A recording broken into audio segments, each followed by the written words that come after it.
Hi students, in the last class I completed with thermodynamic properties and thermodynamic process. Thermodynamic properties are classified into two types, that is intensive properties and extensive properties. What are intensive properties and what are extensive properties? The properties which are depend on the amount of the substance present in the system, they are called as extensive properties. Example, mass agbodu, volume agbodu, energy, internal energy, heat capacity, heat. They are the example for extensive properties. And what are intensive properties? The properties which are independent on the amount of the substance present in the system, they are called as intensive properties. Example, density is an intensive property. It does not depend on the amount of the matter present in the system. And also surface tension, viscosity, melting point, boiling point are the example for intensive properties. In the thermodynamic process, I left with a process, that is cyclic process. What is a cyclic process? A process in which a system returns to the initial state after passing through the different states is called as cyclic process. It means a system S1. S1 is the initial state of the system. This S1 is the state of the system. State of the system. The state of the system changes from one state to another state by varying the pressure or volume or temperature. By varying these properties, the system changes from one state to another state. Means S1 is the initial state of the system. It is changes to S2. Another state is change agide by varying either pressure, volume or a temperature. Again, the S2 changes to S3. The state S2 changes to S3 by changing any property like pressure, volume or temperature. Again, S3 changes and it returns to S1 state. This type of process is called as cyclic process anta karitivi. Here S1 is the initial state of the system. By varying the properties, S1 is changes to S2. One state of the system is converted into another state, S2. S2 is converted into S3. S3 returns to the initial state. This type of process is called as cyclic process anta karitivi. For example, in chemistry alli bandaga A is a reactant which on reaction it gives B. B on reaction gives C. C gives rise to A. These type of process are called as cyclic process anta karitivi. A process in which a system returns to the initial state after passing through different state.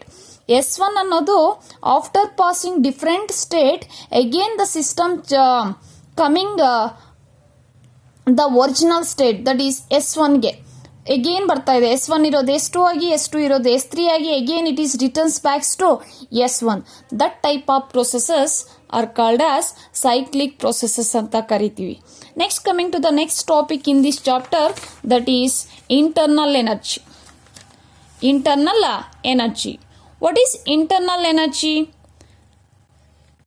See here, every substance is associated with a definite amount of energy. ಅಂದರೆ ನಮಗೆ ಆಗ್ಬೋದು, ನಮಗೂ ಅಷ್ಟೇ. ಯಾವುದೇ ಒಂದು chemical substance ಅಂತನಲ್ಲ, every ಸಬ್ಸ್ಟೆನ್ಸ್ಗೆ every man ಒಂದು ಸ್ವಲ್ಪ ತನ್ನದೇ ಆದ ಎನರ್ಜಿಯನ್ನು ಹೊಂದಿಕೊಂಡಿರುತ್ತೆ. Every substance associated with a definite amount of energy. That energy is called as internal energy. For example ಸಿಯರ್ ನಮಗೂ ಒಂದು ನಮಗೂ ಅಷ್ಟೇ ಎಲ್ರಿಗೂ ಅಷ್ಟೇ ಅವ್ರದ್ದೇ ಆದ ಎನರ್ಜಿ ಇರುತ್ತೆ. ಆ ಎನರ್ಜಿಯನ್ನೇ ನಾವು ಇಂಟರ್ನಲ್ ಎನರ್ಜಿ ಅಂತ ಕರೆಯೋದು ಇಲ್ಲಿ. ಬಟ್ ನಾವು ಕೆಮಿಸ್ಟ್ರಿಯಲ್ಲಿ ಆಗಿರೋದಕ್ಕೆ ಒಂದು ಕೆಮಿಕಲ್ ಸಬ್ಸ್ಟೆನ್ಸ್ ಅನ್ನು ತಗೋತೀವಿ. Every substance is associated with a definite amount of energy which depends on, ಯಾವುದ್ರ ಮೇಲೆ ಡಿಪೆಂಡ್ ಆಗುತ್ತೆ ಸಿಯರ್. ಎಲ್ರಿಗೂ ಇಂಟರ್ನಲ್ ಎನರ್ಜಿ ಅನ್ನೋದು ಸೇಮ್ ಇರಲ್ಲ. ಒಬ್ರು ಸ್ಟ್ರಾಂಗ್ ಇರ್ತಾರೆ, ಇನ್ನೊಬ್ರು ವೀಕ್ ಇರ್ತಾರೆ. ದಟ್ ಈಸ್ ಡಿಪೆಂಡ್ ಆನ್, ಯಾವ್ದ್ರ ಮೇಲೆ ಡಿಪೆಂಡ್ ಆಗುತ್ತೆ ಅಂದರೆ ಇಲ್ಲಿ ಕೆಮಿಸ್ಟ್ರಿಯಲ್ಲಿ ಬಂದಾಗ the internal energy which is depend on the chemical nature as well as temperature, pressure and volume ಮೇಲೆ ಡಿಪೆಂಡ್ ಆಗುತ್ತೆ. ಇಂಟರ್ನಲ್ ಎನರ್ಜಿ ಮೀನ್ಸ್ ಯಾವುದೇ ಒಂದು ಕೆಮಿಕಲ್ ಸಬ್ಸ್ಟೆನ್ಸನ್ನು ನೀವು ತಗೊಂಡಾಗ every chemical substance is associated with a definite amount of energy. That definite amount of energy is called as internal energy ಅಂತ ಕರಿತೀವಿ. It is denoted by the symbol U ಇಂದ denoted ಮಾಡ್ತೀವಿ. And that internal energy is depend on chemical nature as well as temperature, pressure and volume. ಅಂದರೆ ಒಂದು chemical ಸಬ್ಸ್ಟೆನ್ಸ್ಗೆ ತನ್ನದೇ ಆದ ಏನು ಓನ್ ಎನರ್ಜಿ ಇರುತ್ತೋ that energy is called as internal energy. ಎಲ್ಲ ಕೆಮಿಕಲ್ ಸಬ್ಸ್ಟೆನ್ಸ್ಗೂ ಈ ಎನರ್ಜಿ ಅನ್ನೋದು ಸೇಮ್ ಇರಲ್ಲ. And it is depend on pressure, volume and temperature. Same chemical ಸಬ್ಸ್ಟೆನ್ಸ್ಗೆ ನೀವು ಟೆಂಪರೇಚರನ್ನು ವೇರಿ ಮಾಡಿದಾಗ ಅದರ ಇಂಟರ್ನಲ್ ಎನರ್ಜಿ ಕೂಡ ವೇರಿ ಆಗುತ್ತೆ. ದ ಇಂಟರ್ನಲ್ ಎನರ್ಜಿ ಅನ್ನೋದು ಅಂದರೆ ನಮ್ಮ ಓನ್ ಎನರ್ಜಿ ಏನಿದೆಯೋ ದಟ್ ಇಂಟರ್ನಲ್ ಎನರ್ಜಿ ಅನ್ನೋದು it is the sum of the all the types of energy. It is the sum of the potential energy and kinetic energy. Internal energy that is denoted by U, it is equal to internal translational energy anta kariti.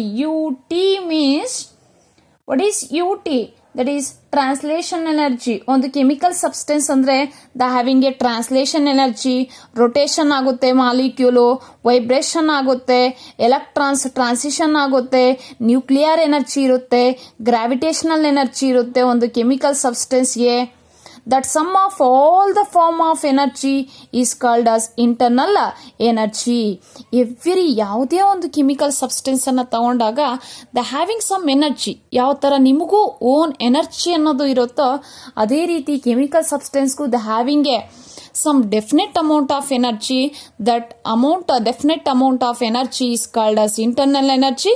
That internal energy is the sum of the potential energy and kinetic energy, and these energy changes with the temperature, pressure and volume. And this internal energy is sum of the all the forms of energy, that is translational energy, rotational energy, vibrational energy, electronic energy, nuclear energy, gravitational energy. The sum of the all the form of energy that is called as internal energy. And this internal energy is a state function. It is a state function. Means, what is state function? Are state variables, the variables which are does not depend on the path of the system. ಅಂದರೆ ಒಂದು system ಒಂದು ಸ್ಟೇಟಿಂದ ಇನ್ನೊಂದು ಸ್ಟೇಟ್ಗೆ convert ಆಗೋ path ಮೇಲೆ only the variables. what are state functions? State functions means they are the variables like pressure, volume, temperature. Internal energy is also state function.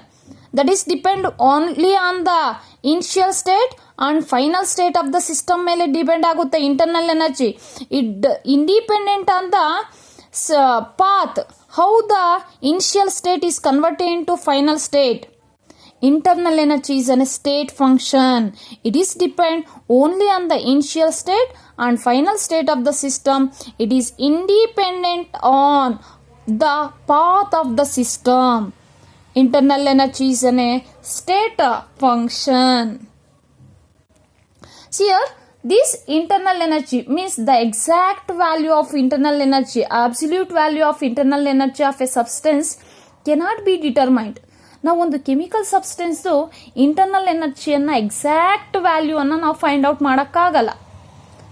But change in internal ಎನರ್ಜಿಯನ್ನು calculate ಮಾಡ್ಬೋದು. Change in internal energy, that is change in internal energy, that is delta U. delta U.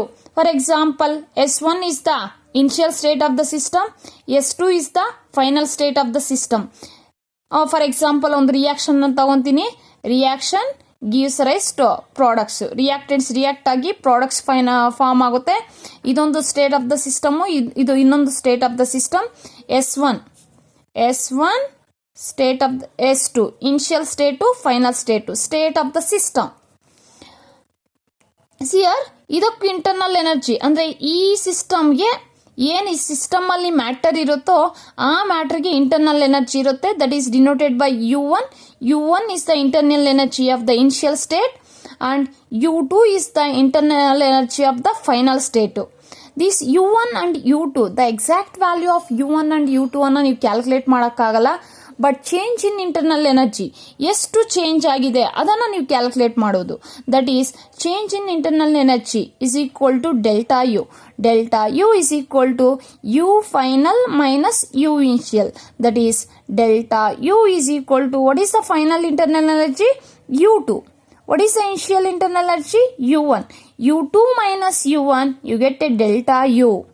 Change in internal energy na calculate ಮಾಡಬಹುದು.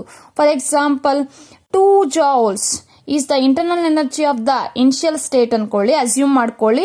3 joules is the internal energy of the final state. Therefore, change in internal energy ಎಷ್ಟು change ಆಗಿದೆ? Final minus initial 3 minus 2, 1 joule ಅಷ್ಟು internal energy change ಆಗಿದೆ. ನೀವು exact value of internal energy that is U1 U2 calculate ಮಾಡೋಕ್ಕಾಗಲ್ಲ. But you can calculate the change in internal energy that is delta U1 calculate ಮಾಡ್ಬೋದು. ಒಂದು ವೇಳೆ ಒಂದು reaction ತಗೊಂಡಾಗ reactant gives rise to products. UR is the internal energy of the reactants. UP is the internal energy products. UR and UP value ನೀವು exact value ಅನ್ನ calculate ಮಾಡೋಕ್ಕಾಗಲ್ಲ. But you can calculate the change in internal energy ಎಷ್ಟು change ಆಗಿದೆ. ಒಂದು state of the system ಇನ್ನೊಂದು ಸ್ಟೇಟ್ಗೆ convert ಆದಾಗ internal energy ಎಷ್ಟು ಚೇಂಜ್ ಆಗಿದೆ ಅನ್ನೋದು ಕ್ಯಾಲ್ಕುಲೇಟ್ ಮಾಡಬಹುದು. Delta U of the reaction means change in internal energy of the reaction is equal to internal energy of the products minus internal energy of the reactants. That is UR UP minus UR, you get a delta U. Delta U is the change in internal energy. U is the internal energy. The exact value of internal energy ಅನ್ನು ನೀವು calculate ಮಾಡೋದು ಕಷ್ಟ ಆಗುತ್ತೆ. But you can calculate the change in internal energy. What is internal energy? Every substance is associated with some definite amount of energy. That energy is called as internal energy ಅಂತ ಕರಿತೀವಿ. It is the sum of the all the forms of energy. This is about the internal energy. Next, coming to the next topic in this chapter, that is first law of thermodynamics. This is the first law of thermodynamics. First law of thermodynamics ಅಂದ್ರೆ thermodynamics ಅಲ್ಲಿ first law ಏನು ಹೇಳುತ್ತೆ ಅಂದ್ರೆ the first law of thermodynamics States that ಇಲ್ಲಿವರೆಗೂ ನೀವು ಓದಿದ್ದು basic system, surroundings, types of system that is isolated system, open system, closed system and state of the system, state functions and process and thermodynamic properties. ಇವೆಲ್ಲ basics. ಇಲ್ಲಿಂದ ನಿಮಗೆ thermodynamics ಅನ್ನೋದು start ಆಗುತ್ತೆ. What is the first law of thermodynamics? The first law of thermodynamics states that energy is neither be created nor be destroyed, although it can be transferred from one form to another. Means ಎನರ್ಜಿಯನ್ನು ನಾವು create ಮಾಡೋಕ್ಕಾಗಲ್ಲ, destroy ಮಾಡೋಕ್ಕಾಗಲ್ಲ. But ಈ energy ಅನ್ನೋದು ಒಂದು ಫಾರ್ಮಿಂದ ಇನ್ನೊಂದು ಫಾರ್ಮ್ಗೆ ಏನಾಗ್ತಾ ಇರುತ್ತೆ? ಟ್ರಾನ್ಸ್ಫರ್ ಆಗ್ತಾ ಇದೆ, ಟ್ರಾನ್ಸ್ಫರ್ ಆಗುತ್ತೆ. ಯಾವುದೇ ಒಂದು ಎನರ್ಜಿಯನ್ನು, ಯಾವ ಟೈಪ್ ಆಫ್ ಎನರ್ಜಿಯನ್ನು ನಾವು ಕ್ರಿಯೇಟು ಮಾಡೋಕ್ಕಾಗಲ್ಲ, ಡೆಸ್ಟ್ರಾಯ್ ಮಾಡೋಕ್ಕಾಗಲ್ಲ. ಬಟ್ ಒಂದು ಫಾರ್ಮಿಂದ ಇನ್ನೊಂದು ಫಾರ್ಮ್ಗೆ ಏನಾಗ್ತಾ ಇರುತ್ತೆ? ಟ್ರಾನ್ಸ್ಫಾರ್ಮ್ ಆಗ್ತಾ ಇರುತ್ತೆ. ಒಂದು ಫಾರ್ಮ್ ಆಫ್ ಎನರ್ಜಿಯಿಂದ there are different forms of energy, kinetic energy, potential energy, heat, work. These are the different forms of energy. ಒಂದು ಫಾರ್ಮಿಂದ ಇನ್ನೊಂದು ಫಾರ್ಮ್ಗೆ ಎನರ್ಜಿಯನ್ನು ನಾವೇನು ಮಾಡ್ಬೋದು? ಟ್ರಾನ್ಸ್ಫರ್ ಮಾಡ್ಬೋದು. But the energy is neither be created nor be destroyed. See here, what is the mathematical form of first law of thermodynamics? Let us assume a system having, this is the system, this system having the internal energy U1.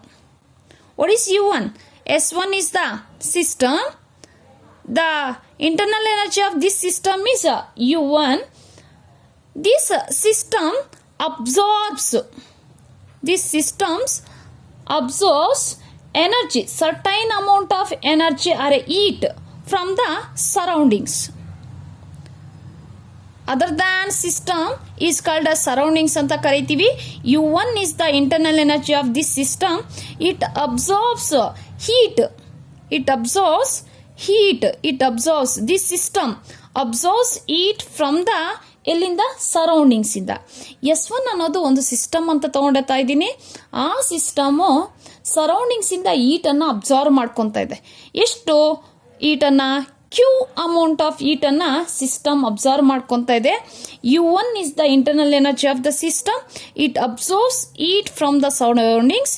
ಎಷ್ಟು amount of heat? Q amount of ಹೀಟನ್ನು absorb ಮಾಡ್ಕೊತಾ ಇದೆ. ಎಷ್ಟು amount of ಹೀಟನ್ನು absorb ಮಾಡ್ಕೊಳ್ಳುತ್ತೋ ಅಷ್ಟು amount of heat work ಆಗಿ convert ಆಗ್ತಾ ಇದೆ. ಅಂದರೆ ಏನು ಈ ಸಿಸ್ಟಮ್ Q ಅಮೌಂಟ್ ಆಫ್ ಹೀಟನ್ನು ಅಬ್ಸಾರ್ವ್ ಮಾಡ್ಕೊತಾ ಇದೆಯೋ that Q amount of heat is converted into work. ಅಂದರೆ ಯಾವಾಗ ಸಿಸ್ಟಮ್ಮು ಹೀಟನ್ನು ಅಬ್ಸಾರ್ವ್ ಮಾಡ್ಕೊತಾ ಇದೆಯೋ ಅವಾಗ that heat is converted into work. ಅಂದರೆ ಅಲ್ಲಿ ಸಿಸ್ಟಮಲ್ಲಿ ಏನೋ ಒಂದು ವರ್ಕ್ ರಿಯಾಕ್ಷನ್ ಅನ್ನೋದು ನಡೀತಾ ಇದೆ ಅಂದ್ಕೊಳ್ಳಿ. That system changes from one ಸ್ಟೇಟಿಂದ ಇನ್ನೊಂದು ಸ್ಟೇಟ್ಗೆ, ಅಂದರೆ ಇನಿಷಿಯಲ್ ಸ್ಟೇಟಿಂದ ಫೈನಲ್ ಸ್ಟೇಟ್ಗೆ ಕನ್ವರ್ಟ್ ಆಯಿತು. ಫಾರ್ ಎಕ್ಸಾಂಪಲ್, ಇನ್ನೊಂದು ಬೇಕಾದರೆ ಒಂದು ರಿಯಾಕ್ಷನ್ ತಗೊಳ್ಳಿ. A reaction is an A system. Reaction mixture in a test tube ತೊಗೊಂಡಿದ್ದೀನಿ. It observes Q amount of heat from surroundings ಇಂದ observe ಮಾಡ್ಕೊತಾ ಇದೆ. U1 is the internal energy of this reaction mixture. It absorbs Q amount of heat from the surroundings and that heat is converted into work ಆಗಿ convert ಆಗಿ reactants ಅನ್ನೋದು it converted into products. Now the internal energy of these products, that is U2, that U2 is equal to U1 plus Q plus W. R ಅನ್ನೋದು reactant. Its internal energy is U1. It absorbs Q amount of heat from the surroundings and that Q amount of heat can be converted into work ಆಗಿ convert ಆಗ್ತಾ ಇದೆ. Therefore, the U2 means U2 is the internal energy of the products. U2 is equal to U1 plus Q plus W. See here, that is U2. U2 is the internal energy of the final state or the products ಅಂತ ತಗೋಬಹುದು. U2 is equal to U1 plus Q plus W. U2 is equal to U1 ಅನ್ನು ಈ ಕಡೆ ತಗೊಂತಾ ಇದ್ದೀನಿ. U2 minus U1 is equal to Q plus W. U2 minus U1 ಅನ್ನು ಏನಂತ ಬರ್ಕೋಬಹುದು? U2 minus U1 ಏನಂತ ಬರ್ಕೋಬಹುದು? Delta U. Delta U is equal to Q plus W. This is the first law of thermodynamics. This is the mathematical formula of first law of thermodynamics. Delta U is the change in internal energy. Q is the heat. W is the work. See here, ಇಲ್ಲಿ ನಾವು Q amount of heat ಅನ್ನ ಏನು system absorb ಮಾಡ್ಕೊತಾ ಇದೆಯೋ that is converted into work. Means ಒಂದು form ಇಂದ energy ಇನ್ನೊಂದು ಫಾರ್ಮ್ಗೆ ಕನ್ವರ್ಟ್ ಆಗುತ್ತೆ. ಅಂದರೆ heat is converted into work. ಅಂದರೆ ಎನರ್ಜಿಯನ್ನು ನಾವು ಕ್ರಿಯೇಟಿವ್ ಮಾಡೋಕ್ಕಾಗಲ್ಲ, ಡೆಸ್ಟ್ರಾಯ್ ಮಾಡೋಕ್ಕಾಗಲ್ಲ. It can transform from one form to another form. That is called as first law of thermodynamics. What is the first law of thermodynamics? Energy is neither be created nor be destroyed, although it can be transformed from one form to another form ಗೆ transfer ಆಗುತ್ತೆ ಅಷ್ಟೇ. This is the first law of thermodynamics. The mathematical formula for first law of thermodynamics is delta U is equal to Q plus W. This is about the today class. I will stop here.